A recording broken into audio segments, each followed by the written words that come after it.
of Writers and Poets, and associate professor of English at You're an assistant? All right.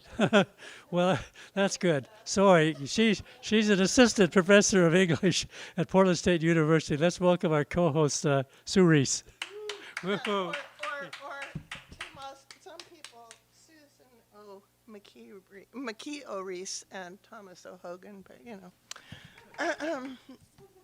there's a bit of Irish in there. Hi. I just wanted to say a couple of things first. One, just mention the Friends of William Stafford, which does still exist. Armin, myself, Bill, all are former members of the board. It's still there, and Tim Barnes is still writing our fabulous newsletter. So membership does gain you access to that, as well as a website that has broadsides for sale. And so on and so on. But I love the idea of William Stafford reaching new generations, which was one reason I really wanted Armin to be here, you know, because his words have never been more perfect than right now. And I'm also participating, I'm wondering if anyone else here is, in the Stafford Challenge. Anybody know what that is? Yeah, it appeared online. It's to write a poem a day for a year. And our kickoff was last week. I'm not involved with it other than I signed up to do it, and it's donation only. And our guest speaker last Wednesday on Zoom, with whoever knows how many people were there, was Kim Stafford. And it was really wonderful. And he did an exercise with it. And we all wrote a poem, you know. And it's just getting started. They're in the process of putting us into workshop groups now. They were hoping 50 people would sign up. We have over 1,500 of us. So putting people into workshops is taking a little more time. But anyway, I can't wait to see what happens. And they have wonderful poets lined up to speak to us as we go through. And I don't know if it's too late to join, but if you want to look at the Stafford Challenge online or Facebook or wherever, hey. So William Stafford's still touching so many people. And thanks a lot to Kim, who in himself, I think, is going to end up being one of our state's and our city's greatest treasures. He already is, but I think everybody's going to figure it out, you know. But he said he's been doing a poem a day for a long time, and he posts them on Facebook. I don't know if any of you are friends with Kim, but if you are, you're getting a poem a day. You know, I know Melody Gormley is, you know, reposts them every time. So, yeah. And I really tossed and turned about what to show in my brain. Not literally, about what to read today because I wanted to read too many things. And I would just say I got out The Rescue Years, you know, which is from, when did this come out? Well, initially 1952, when I was 1. And so I'm now old. But anyway, but it just blows me away what he was writing then. And this one I wasn't going to, is it okay if I read like a longer poem and then a couple of really short ones to cheer you back up? This one just kind of blew me away. I'm just reading through the whole book and going, oh my God, you know, and I forget I've ever read him before, right? The beauty of age. A documentary from America. When the presidential candidate came to our town, he had used up his voice, but he delivered a speech written by a committee through a friend of his running on the same ticket. The candidate smiled. We cheered his courage, and a cynic hissed, "Fools, you were on TV and have just helped elect that man." Later, at a motel in Nanton, Alberta, a town on the plains with a special surprise, a pipe that gushes a drink like a flash by the road, we tuned in a show with a variety of plots to stalk viewers with, whereas Westerns had only to open up with one say, a 44 there in the twilight. In the midst of a commercial, we had democratically elected and now found delivered forever on the screen. I'm sorry, I'm doing this weird voice. Reflecting my feelings. We had democratically elected and now found delivered forever on the screen. We were interrupted to learn we had just won a war, certified by experts to be correct. We felt at ease, conscience a subliminal bonus, delivered by flags and that eerie music when the enemy appeared.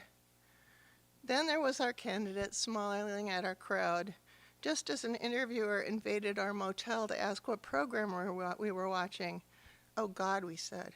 We were watching us. And in a terrible voice he roared, quick, be smiling, you are on the air again. And a terrible thing we said, a terrible thing we said just as he said, how do you do? I hope that I got that through enough that you can tell what I said, but this came out in 1952. Then I have a couple short ones that are just more upbeat. Keepsakes. Star guides. Any star is enough if you know what star it is. Kids. They dance before they learn there is anything that isn't music. The limbs of the pin oak tree. Gravity? What's that? An argument against the empirical method. Some haystacks don't even have a needle. Comfort. We think it is calm here, or that our storm is the right size. The pin oaks and gravity in that last one made me have to read that one. And then finally, the tulip tree. Many a winter night, the green of the tulip tree lives again among other trees, returns through miles of rain to that level of color, all day pattered, wind-wearied, calmly asserted in our yard. Only pale by the evergreen, hardly distinguished by leaf or color, it used to slide a little pale from other trees. And, no great effort at our house, it sustained what really belonged, but would, if severely doubted, disappear. Many a winter night, it arrives and says for a moment, I am still here. Thank you. Yeah.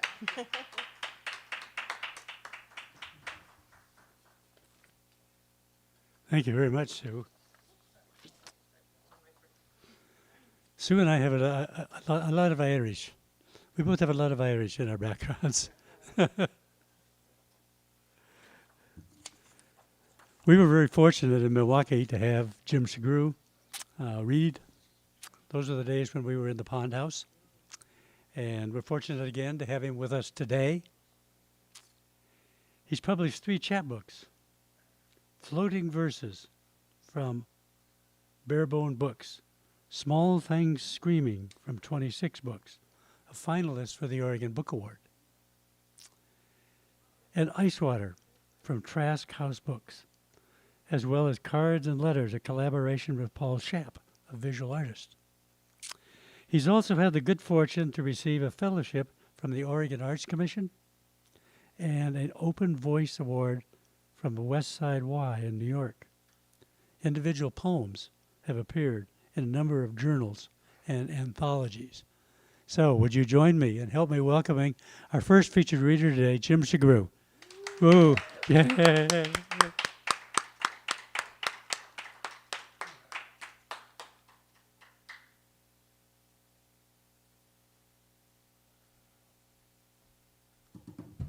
you. Is this microphone working? Is everything coming through? A little higher? Closer? How's that? Is that working? Okay. I feel like, no, never mind. So we're here to celebrate William Stafford's birthday. William Stafford, of course, famously an Oregon poet and the poet laureate of Oregon, but also, more importantly perhaps, a Lake Oswego poet. And someone who said in an interview, I never met a library I didn't like. So I'm sure that this building was put up sometime in the 80s. Stafford died 30 years ago, which is almost impossible to believe. But I'm sure that knowing him and knowing his affection for libraries, that he and Dorothy and all of their kids utilized the library here frequently. So it's good to be here. The first poem I'm going to read is a little bit longer. It's called Elegy. I'm not entirely sure what it's an elegy for. I think perhaps his father is a part of it. Certainly his father is mentioned in it. Elegy. The responsible sound of the lawnmower puts a net under the afternoon. Closing the refrigerator door, I hear a voice in the other room that starts up color in every cell. Presents like this, Father, I got from you, and there are hundreds more to tell. One night, sound held in a cornfield farms drowned the August and melon flower breath, creeping in stealth. We walked west where all the rest of the country slept. I hold that memory in both my arms, how the families there had starved the dogs. In the night they waited to be fed. At the edge of dark there paled a flash. A train came on with its soft tread that roused itself with light and thundered, with dragged windows curving down earth's side, while the cornstalks whispered. All of us hungry creatures watched until it was extinguished. If only once in all those years the right goodbye could have been said. I hear you climbing up the snow, a brown-clad wanderer on the road with the usual crooked stick. And on the wrong side of the mountains, I can hear the latches click. Remember in the southwest, going down the canyons? We turned off the engine. The tires went hoarse, picking up sound out of the turned-away mountains. We felt the secret sky lean down. Suddenly, the car came to with a roar. And remember the Christmas wreath on our door, where we threw it away. When we threw it away, it jumped blue in the fire. At sight of angels or anything unusual, you are to mark the spot with a cross. For I have set out to follow you, and these marked places are expected. But in between, I can hear no sound. The softest hush of doors I close may jump to slam in a March wind. When you left our house that night and went falling into the ocean, a message came, silence. I pictured you going, spangles and bubbles, leaving your pockets in a wheel clockwise. Sometimes I look out our door at night. When you send messages, they come spinning back into sound with just leaves rustling. Come battering, I listen, am the same, waiting. Okay. Next one is also elegiac. It's another poem. It's about a librarian. I'm trying to stay on theme here. This is a grade school librarian who worked at the school where Dorothy taught. It's called Bess.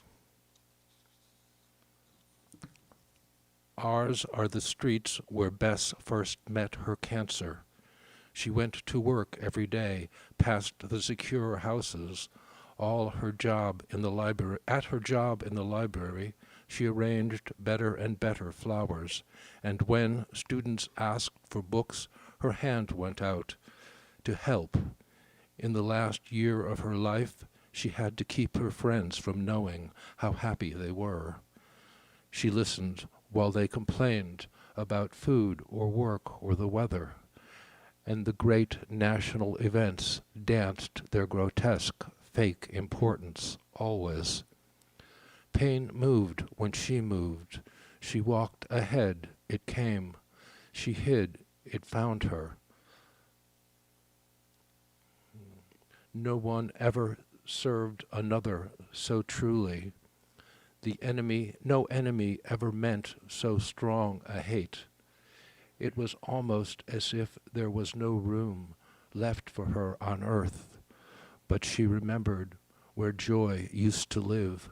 She straightened its flowers. She did not weep when she passed its houses, and when finally she pulled into a tiny corner and slipped from pain, her hand opened again, and the streets opened, and she wished all well.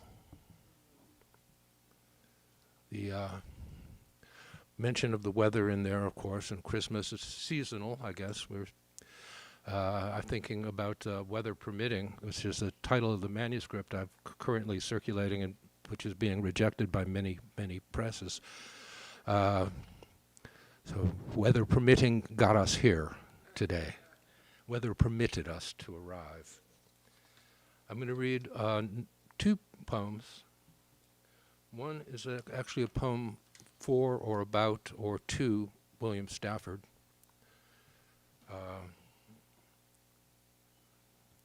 Deals a little bit with some of the ambiguities of our long relationship. I was never close, particularly with Stafford. We'd been to dinner at their house a couple of times. I've been to dozens of readings and parties with him, but we always had a little bit of a jousting relationship. I think he enjoyed the fact that I wasn't entirely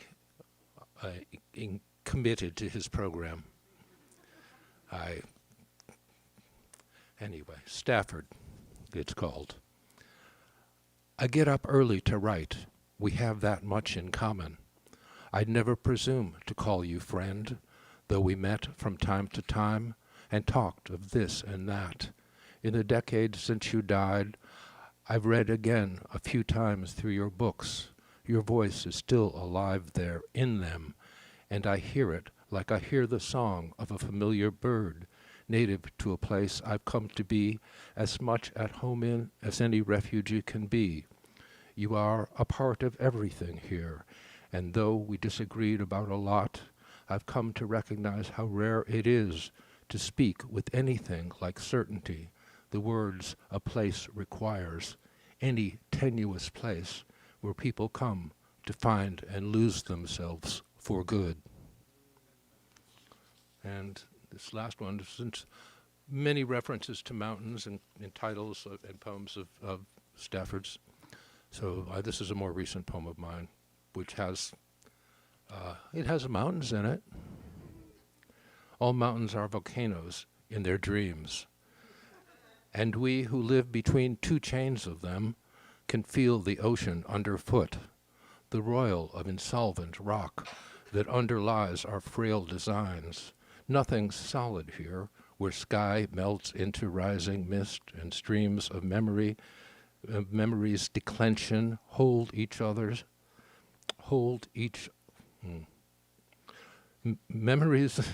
streams of memory's declension hold each sentence mid-arm distance for the eye's appraisal. What flows, flows easy through our fluid bodies. We breathe liquidity with every breath. What wonder, then, we rest uneasy on this ground, so firmly rooted in infirmity. I suddenly realized my reading glasses are not adequate for this size of the text here, but oh wait. Yeah, I read exactly. That's what I should have done. Okay, thank you.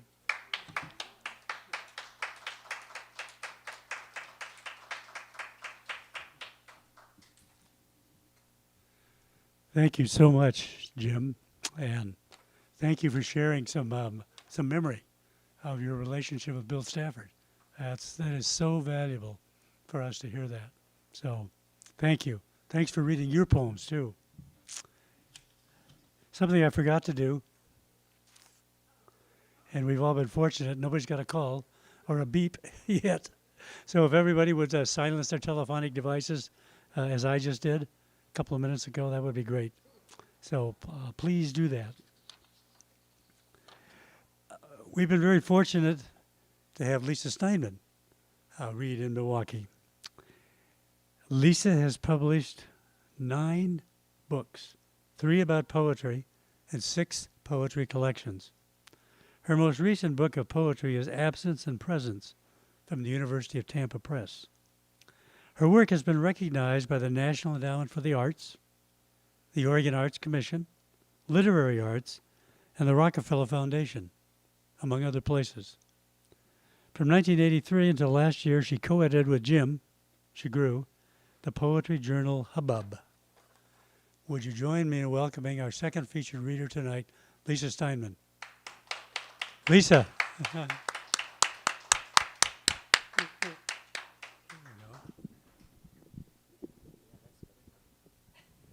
there.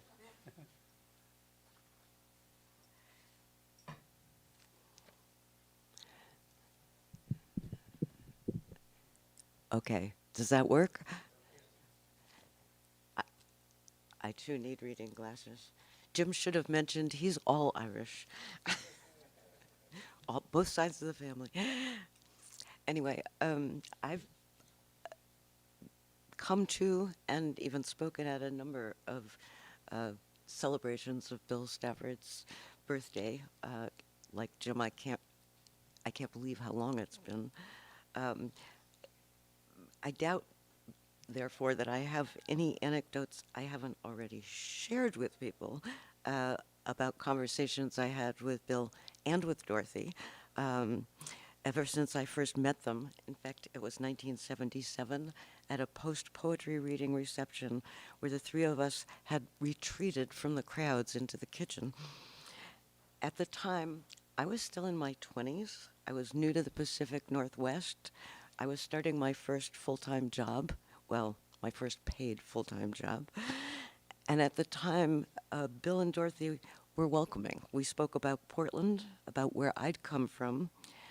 I knew then Bill's work, but I didn't know what he looked like. I'm actually legally blind, so I don't really pay attention to looks a lot.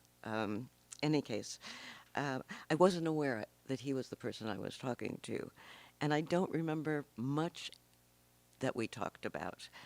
I do remember being very grateful to have people willing to talk to me instead of leaving me standing alone in the corner in rooms where I didn't know anyone.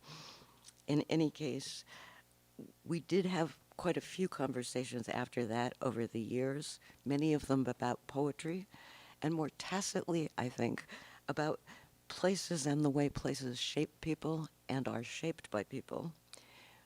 As Jim said, Bill and I didn't always agree. It isn't so much that we had arguments as slightly different perspectives, which I think Bill, I can't speak for him obviously, but he seemed to enjoy it because he kept starting new conversations, and they certainly made me think. So today what I wanted to do was to read poems that his and mine that trace something like a continuing conversation of that sort. And starting with one of his reasonably well-known Kansas poems. It's a reasonably early poem of his. It's called Across Kansas. My family slept those level miles, but like a bell rung deep till dawn, I drove down an aisle of sound, nothing real but the bell, past the town where I was born. Once you crossed a land like that, once you cross a land like that, you own your face more.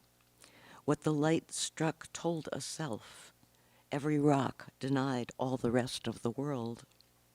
We stopped at Sharon Springs and ate. My state still dark, my dream too long to tell. And this is my Kansas poem, in which it's rather clear that I really don't know anything about Kansas.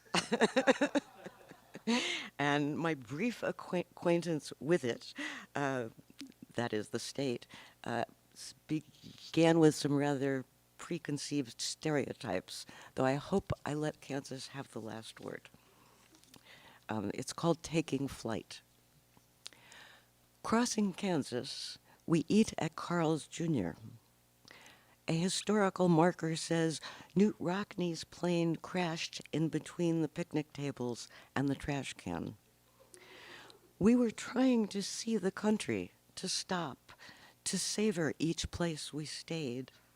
But Kansas was going on and on like a lonely drunk at the local bar, so we pulled onto the interstate, neglecting Kansas. Except for Newt Rockney, who's not here now, having plummeted from the sky over Kansas into the open arms of this franchise. Perhaps it's a family business. Maybe a mother and father saving up, yearning to settle in, stopped here near Bazaar, Kansas, where Rockney and others changed the history of aviation safety, even as their story, in a fast forward, shifted. So now they are said to have landed almost everywhere in Kansas, including at this rest stop where we, hungry, tired of Kansas and commerce, find ourselves off the highway after all. There really is a bizarre Kansas. Okay. A second poem of Bill's looks back at, it actually is a very late one of his poems, but it looks back at much earlier days in Kansas. And I also, when I was recently rereading his work, it's also, I think, a meditation about what makes the world meaningful to or for us, which is something I've been thinking about for a while too, among other things, realizing that I can easily go through or look at places and just space out. But if I've read poems about those places, they're invested with stories and feelings, and they make me pay attention in a whole new way. So this is Bill's At 4th and Main in Liberal, Kansas, 1932. An instant sprang at me, a winter instant, a thin gray panel of evening. Slanted shadows leaned from a line of trees where rain had slicked the sidewalk. No one was there. It was only a quick flash of a scene, unplanned, without connection to anything that meant more than itself. But I carried it onward like a gift from a child who knows what the giving is, that the giving is what is important. The paper, the ribbon, the holding breath and surprise, the friends around, and God holding it out to you, even a rock or a slice of evening, and behind it, the whole world. That poem, Jim mentioned mountains. That poem had me thinking, how many rocks appear in Bill's poems? And I remember, too, Dorothy collected shells and rocks, small rocks that were either attractive or associated with places, or both. And in fact, at her memorial service, I think it was the family, but had put out some of those rocks, telling people to help themselves to a few by which to remember her. And I still have 2 of those rocks on a shelf in our dining room. I realized as well, I have a couple poems in conversation with the idea of how a thing might or might not, to quote from Bill's poem, have connection to anything that means more than itself. In my case, I was also thinking about rocks, but thinking as well about word origins, which I think, I believe words carry with them their origins. They sort of, as an undercurrent, and mean more than what dictionary definitions will tell you about, even when we aren't aware of where they came from. So, this poem is thinking about. By the end of the poem, it's actually thinking about the etymology of the word that's in the title, which is interjection, and it has rocks in it. The aspen leaves look like raindrops and vice versa, both falling. I read of freshwater shrimp that take the long but easier route around rapids, around falls, though here, before winter announces itself, there is no high road, no low road for that matter. We are all here, whoever we are, wherever here is, even as we collect small rocks from hikes and beaches as mementos, souvenirs. One used as a paperweight for a socially distanced tip left on the porch for a delivery person gets taken by someone whose idea of which economy matters I share. This souvenir changes meaning or makes meaning differently now, as do pronouns, and here turns from an adverb into an interjection, the outlaw of English grammar, which at root means placing or placing between, more precisely, throwing something between, though whether as a bridge or impediment is difficult to say. And another poem I think related to the Bill poem I read. It's called Velleities, which is the weakest kind of desire or will, and it has no rocks in it. Velleities. And October keeps arriving, all costumes and sweet darkness. The windows each morning, packages of dark like presents from a well-meaning relative whose taste you've never shared, re-gift the day. Like aquariums or terrariums, but no birds swim past or give voice. Didn't there used to be birds? A plane rumbles somewhere overhead. Then silence. The pale between need and want marks and remarks on the day. And I want to end with two poems by Bill. One, his meditation, I'm not sure that's quite the right word, thinking about actually reading primarily poems, but not only poems, and the relationship between the landscapes that words and poetry give us with more physical places. Oh yeah, there's rocks here too. This is called Why I Write. In the mornings, I lie partly propped up the way Thomas Jefferson did when he slept at Monticello. Then I stop and look away like Emily Dickinson when she was thinking about the carriage on the fly. When someone disturbs me, I come back like Pascal from those infinite spaces, but I don't have his great reassurances of math following along with me. So somehow the world around me is even scarier. Besides, the world on fire of St. Teresa surrounds me, and the wild faces Dante awakened on his descent through those dark, forbidden caverns. But over my roof bends my own kind of sky, and the mouse nibble of sound now. The sky has waited a long time for this day. Trees have reached out. The river has scrambled to get where it is. And here I bring my little mind to the edge of the ocean and let it think. My head lolls to one side as thoughts pour onto the page, important additions, but immediately obsolete, like waves. The ocean and I have many pebbles to find and wash off and roll into shape. What happens to all these rocks? They all become sand. And then? My hand stops. Thomas Jefferson, Emily Dickinson, Pascal, Dante, they all pause too. The sky waits. I lean forward and write.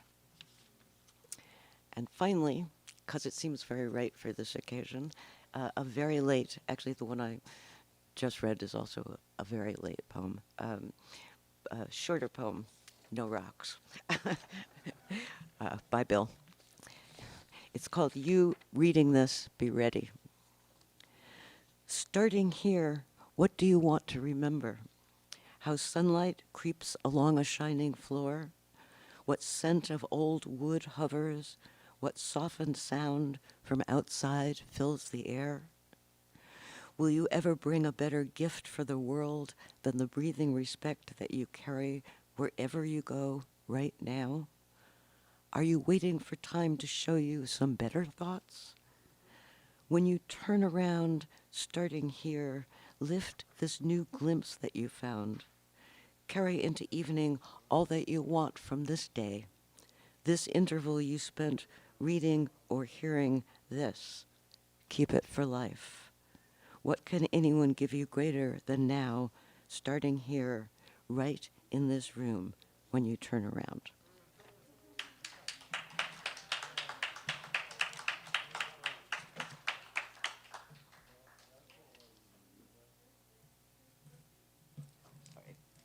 I had a paper clip. I am trying to recover.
Well, Armit's this really cool guy and poet who I met while serving on the board of the Friends of William Stafford.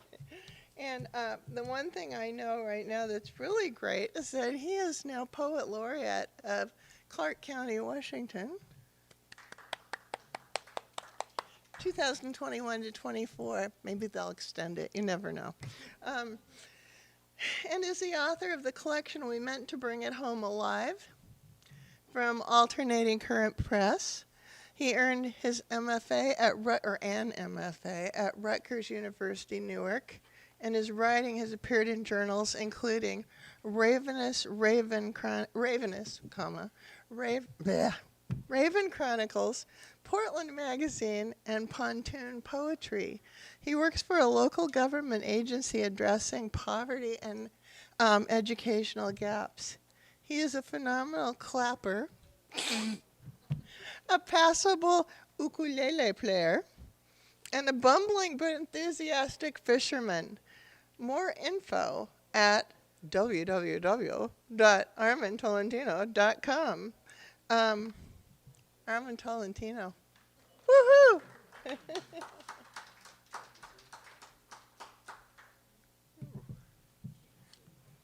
Hey, happy birthday, Bill. Lovely to celebrate this moment with you all. Tom, Sue, thank you for bringing us together.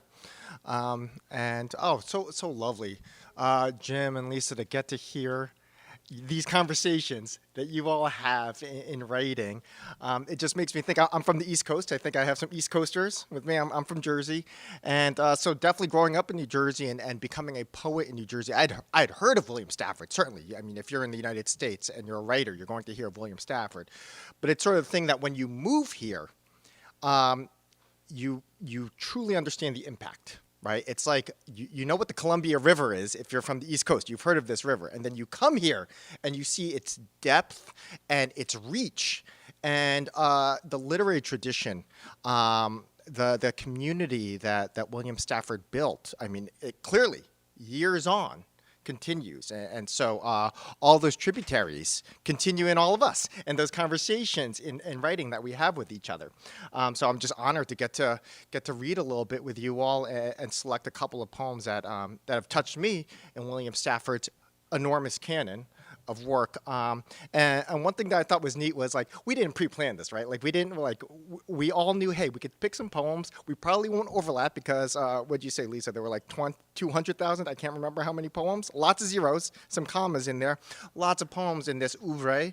And you could pick so many different themes of what matters to you at any given moment, right? So we heard pieces around the idea of pacifism and democracy.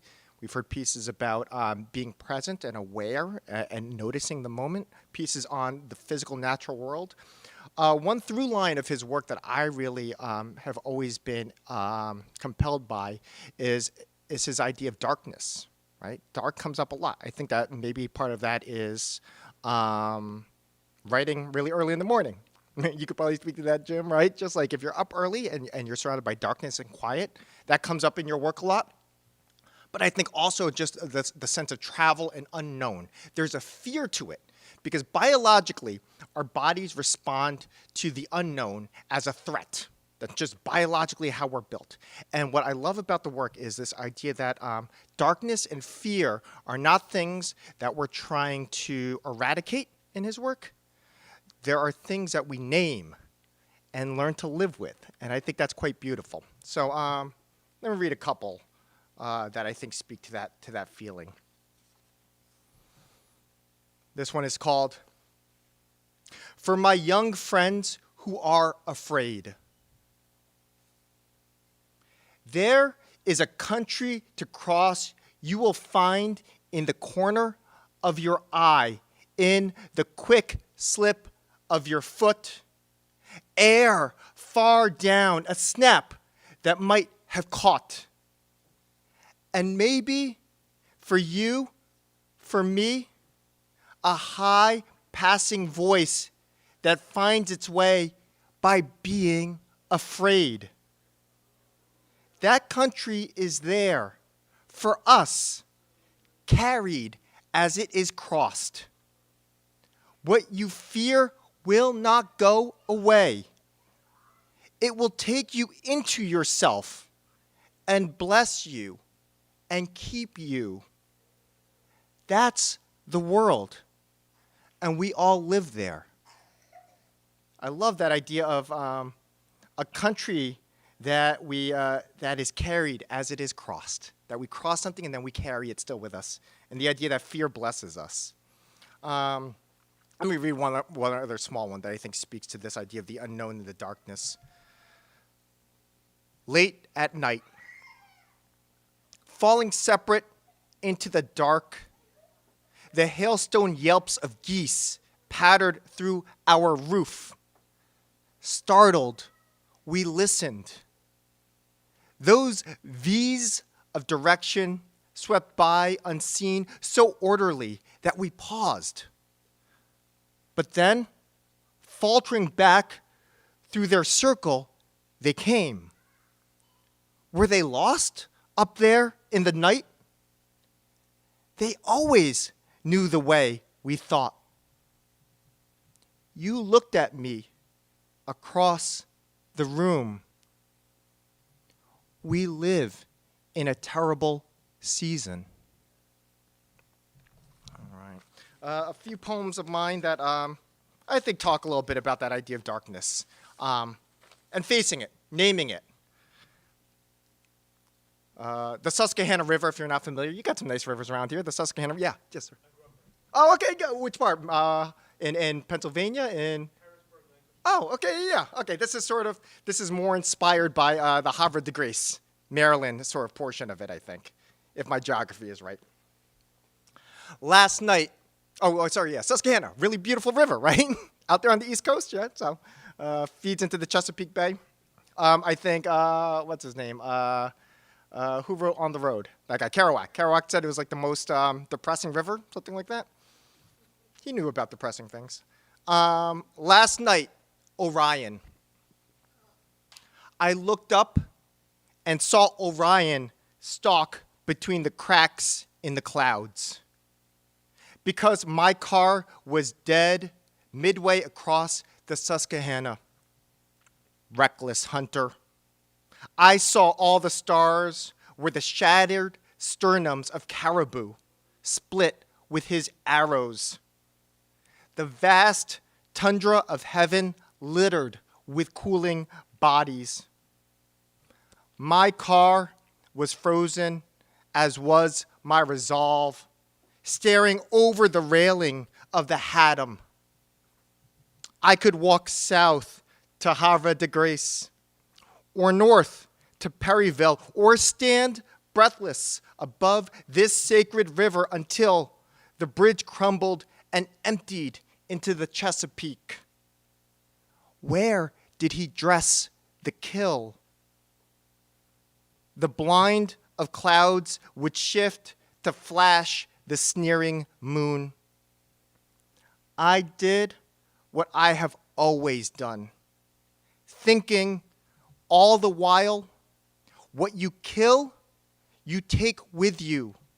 You never leave it to rot, even yourself. I'm working on some poems about fishing and fishing poems. Like anytime you're writing something, right? It's like it turns out to be metaphors. You're writing about rocks, and then there's a metaphor there. So I think these poems generally are about fishing, but maybe they're more than fishing. Improved clinch knot. That's a type of knot you use in fishing. Improved clinch knot. To undo this knot, you need a knife. That is, it's irreversible. Rehearse it in real weather, remorseless February, as you fuddle the loops, 7, 13, whatever numerology, quiet your doubt in the weakest point of the rig. That is, the number does and does not matter. There is a right and a wrong way to do this, and in between, a gray sea of luck. As you pull the ends towards finality, at some point, unless you're willing to cut it all off and start over, you have no choice but to keep on tightening to the knot's conclusion. No matter if the loops are bunched wrongly, clumsy, disorder, you must continue. Like years ago, when Mama fed me milkfish and a pin bone thorned itself in the narthex of my throat. Maybe close enough for her to eel her finger in and scoop it out. But instead, she realized in the sudden winter of her terror, we were too far gone and could only move forward. So instead, shoved fingerfuls of rice into my mouth, an avalanche of sticky grains catching the bone until, interminable minutes later, it finished the path into my stomach's midnight.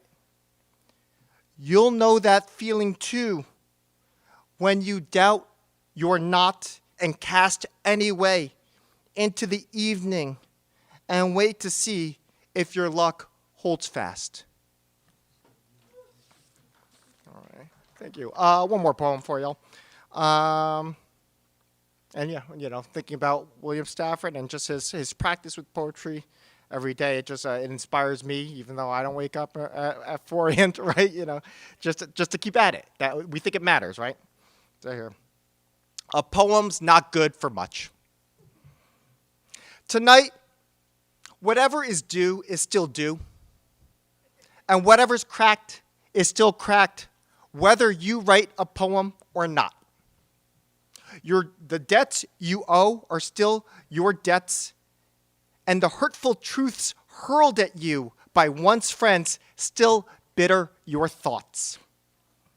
On eastbound 14, someone's driving too fast and will break his mother's heart, while up in Chalachi on a dining room table sits a tulip bouquet where someone tucked beneath the vase the gray still life of a sonogram.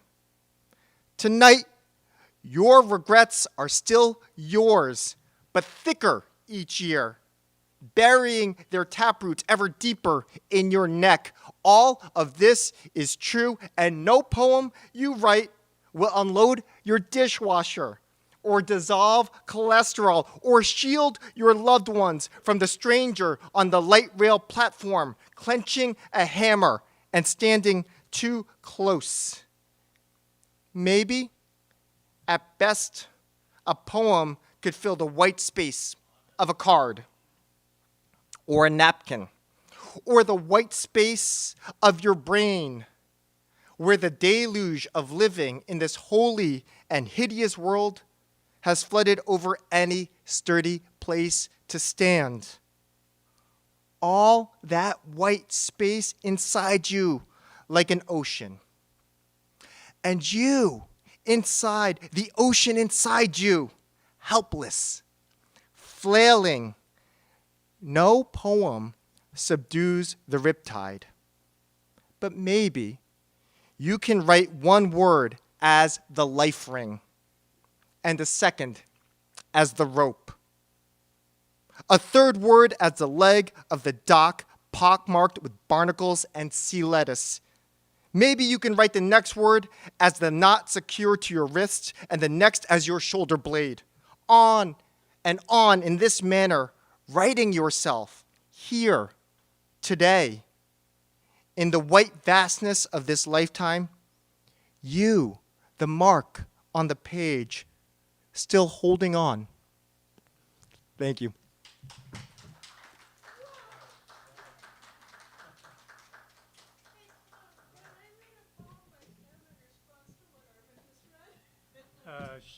Sure. And while you're doing that, I wonder if Alicia, if you could bring up the open mic sign-up list. Sorry. This is just a poem. It's about writing. We've had the muse, we've had what Armin just read, and this is Kim's poem that I just heard the other day. Connoisseur of the blank page. What do I know of completion, publication, fame, of the book deal, magisterial review, top of the chart? Any proof of brilliance in finished work? Isn't that a little boring? Being done, boxed in a book, inert? I prefer the hesitant pen poised over the blank page, hungry for hint, twinge, prickle of apprehension. Isn't this our life now? A predicament of profound uncertainty? Old answers failed, unknown acts are one hope. So I prefer a scribble's thrill across the empty, stepping along dusky with ignorance, clumsy through silence, lurching, groping, turning the head for that thread of song epiphany sings somewhere just ahead. Sorry.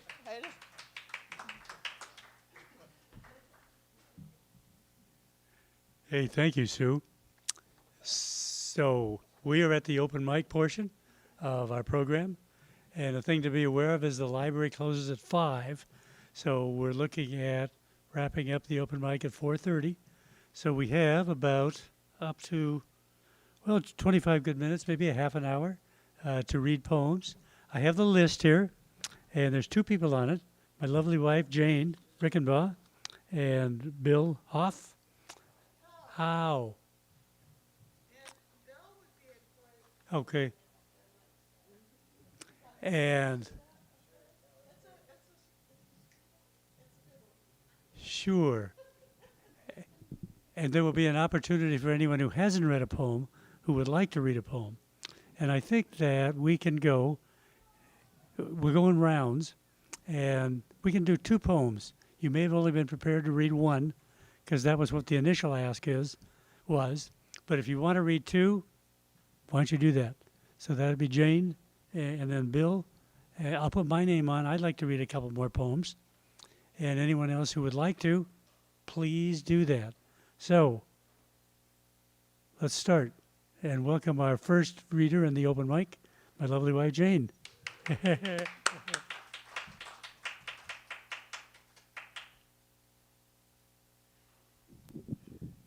Well, thank you. I'm going to read one poem hearing the song. I'm a dancer, so music is, woo, yes. My father said, listen, and that subtle song, Coyote, came to us as we heard it together. The river slid by, the weight like moving oil. It becomes at night, he said. Some people don't like it. It stands dark, I said, like a midnight. A cold hand presses my shoulder. Just listen. That's how I first heard the song. So listen.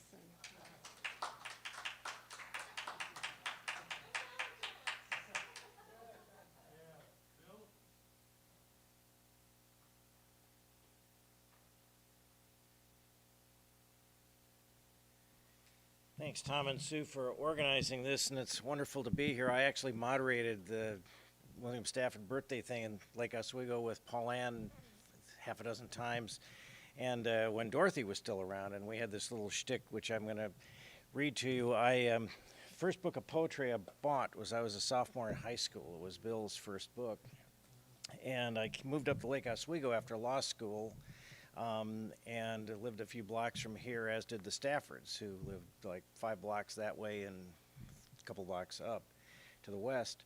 And so I'm standing in line at the Safeway store, and I say to this fellow in front of me with a loaf of bread, I said, "Would you be William Stafford?" Because one of his books, had his photo. He said, "Yeah, but please call me Bill." So we ended up with this conversation, ended up being quite close to the family. I'm actually the one that nominated Kim to be Poet Laureate, and I've spent a ton of time with Bill and Dorothy. Dorothy used to come to our house regularly for our parties. One time we were very late at the Messiah.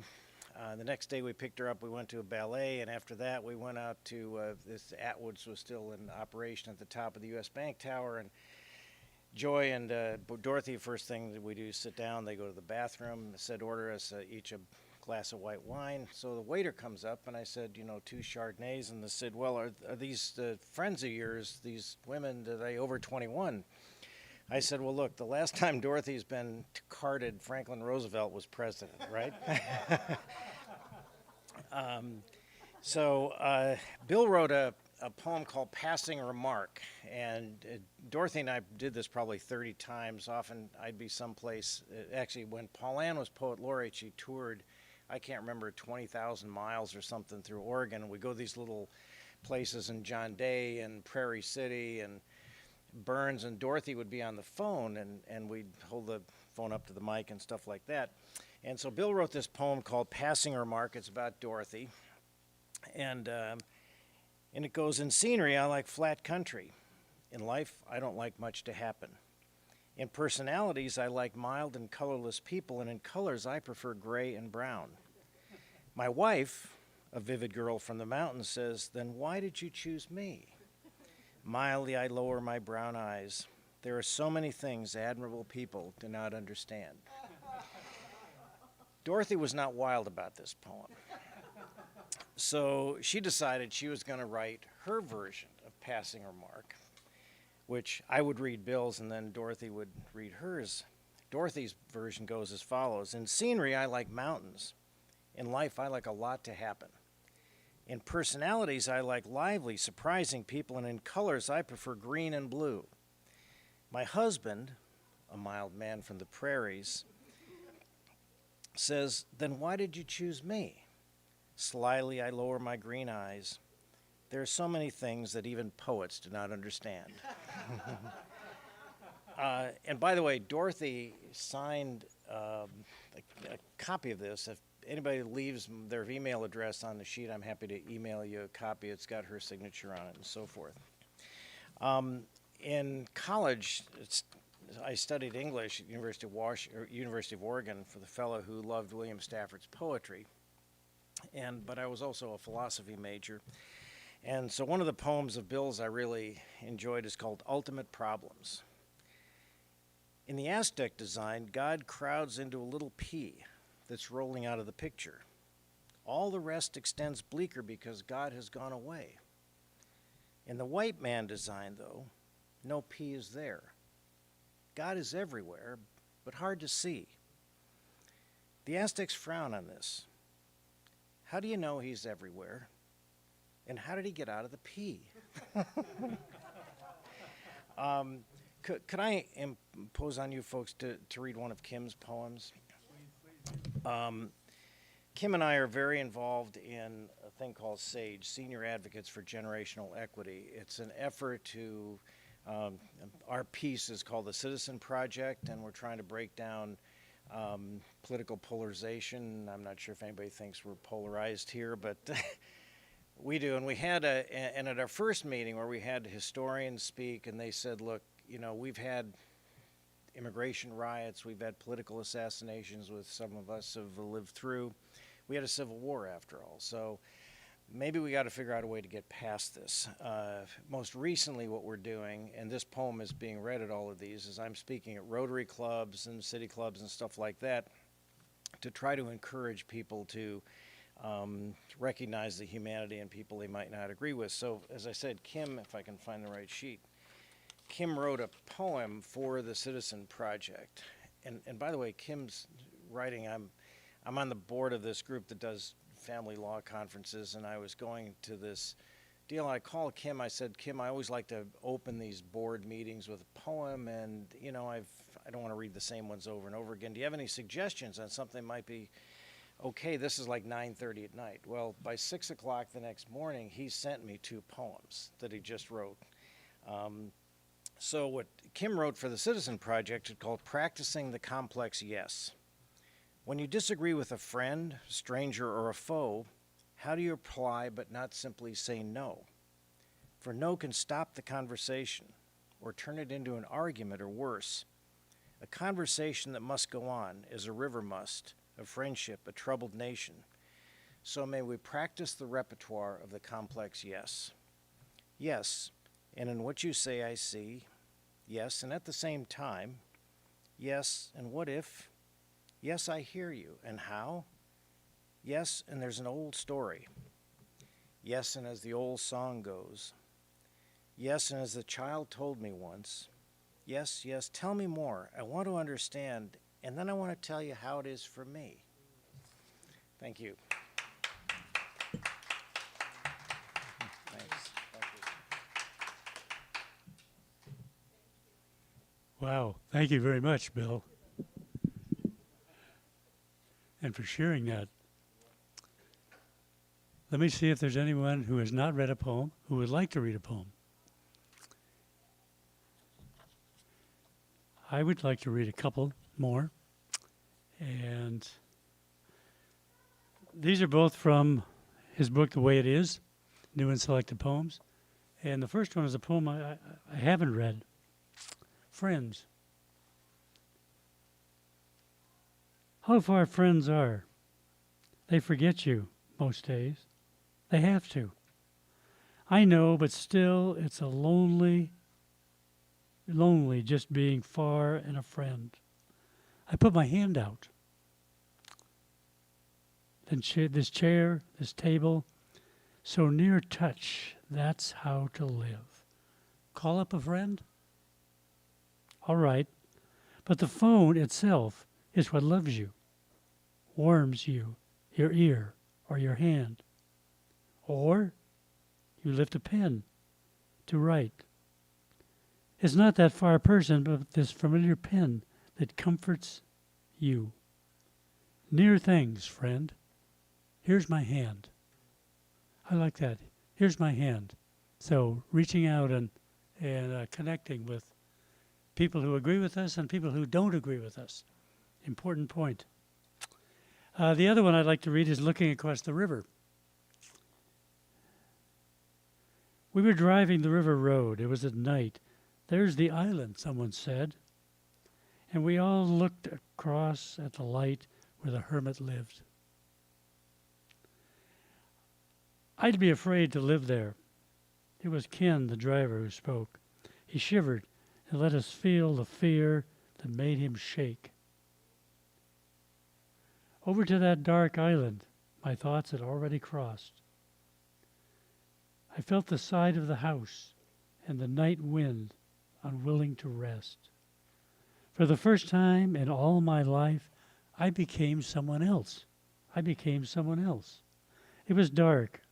Others were going that way. The river and I kept ours. We came on home that night. The road led us on. Everything we said was louder. It was hollow and sounded dark like a bridge. Somewhere I had lost someone, so dear or so great or so fine that I never cared again, as if time dimmed and color and sound were gone. Come for me now, world. Whatever is near, come close. I have been over the water and lived there all alone. I have been over the water and lived there all alone. Looking across the river. So, is there anyone that would like to read a poem? Who has read a poem or has not read a poem? Because we have a couple of books here, or you may have something that is on your phone. And if not, I want to say thank you, everybody. Thank you for being here. Let's give us... Yeah, can we all give ourselves a hand? Thank you for being here. Yeah, this has been a great way to spend the afternoon, and a great way to come out and honor Bill Stafford, to read his poems, to share his ideas, to write some response, and it's very heartwarming. And we want to thank any of you who are on the live stream. Also thank you for being here. So we appreciate that. If you have not read a poem and you want to read a poem there to the people that you're at with, I would say, please do that. That's what this is about, is getting together and reading and sharing poetry. So I would now like to thank Alicia very much for all the work you've done on it, and for the Lake Oswego Library, and for the tea. Oh, thank you. The tea and the cookies. Good. Birthday cake cookies. So help Okay. yourself. Can we give Lisa a hand? Or Alicia a hand. Thank you. Well, it's just I'll such hand a it back to treat. you. Such a treat for me. So I really appreciate it. Again, as I said, it wouldn't happen without the work of Susan and Tom. So thank you. Thank you to all of the featured readers. I just enjoyed your poetry so much, and I hope you'll come back and read for us again sometime. So with that, thank you again, and have a safe travel home. Yeah, take care.